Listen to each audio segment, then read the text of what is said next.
Bonjour à tous, aujourd'hui j'ai une parole à vous partager et on va prendre ensemble en Matthieu 16 ce moment où Jésus dit aux disciples « Qui suis-je ?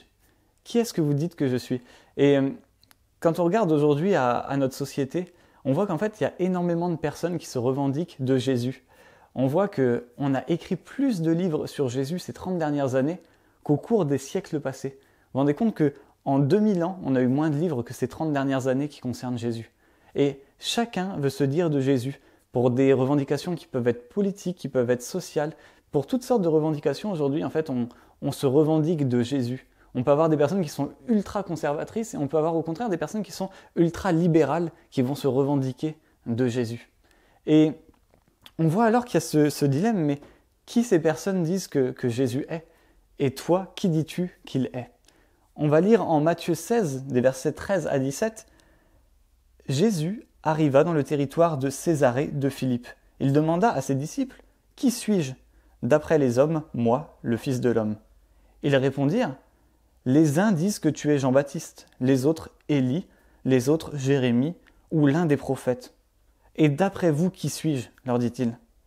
Simon-Pierre répondit « Tu es le Messie, le Fils du Dieu vivant. » Jésus reprit la parole et lui dit « Tu es heureux, Simon, fils de Jonas, car ce n'est pas une pensée humaine qui t'a révélé cela, mais c'est mon Père céleste. Et toi, qui dis-tu que Jésus est ?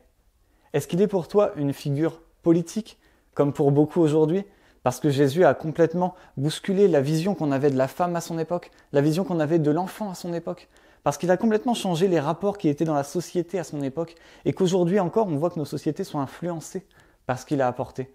Est-ce que pour toi, il est une figure de liberté ? Est-ce que pour toi, il est une figure d'amour ? Est-ce que pour toi, il est un modèle d'enseignement à suivre ? On voit que Jésus a pu avoir toutes ces implications et on voit que tout le monde se revendique d'une part de Jésus. Mais est-ce que tu peux dire comme Pierre, tu es le Fils du Dieu vivant ? Est-ce que comme Pierre, tu peux dire, tu es le Fils du Dieu vivant ? Est-ce que tu as cette révélation profonde de qui est Jésus ? Jésus ne s'est pas juste revendiqué comme étant un sage. Il ne s'est pas revendiqué comme étant un homme qui venait juste bousculer les mœurs. Il ne voulait pas être assimilé à un bord politique ou à un autre. Jésus est venu pour la croix. Jésus est venu pour toi. Dieu n'a pas juste des choses à te donner, Dieu s'est donné lui-même pour toi. Et en Jésus, nous voyons cela. En Jésus, Dieu a rendu manifeste son amour pour chacun de nous. Est-ce que la révélation que tu as de Jésus est inspirée par la parole ou est-ce qu'elle est inspirée par tous ces ouvrages qui sont sortis ces dernières années ? Est-ce qu'elle est influencée par ce que la société nous donne de Jésus, par tous ces mouvements qui se revendiquent de lui ? Ou est-ce que c'est profondément dans la parole que ta vision de Christ est ancrée ?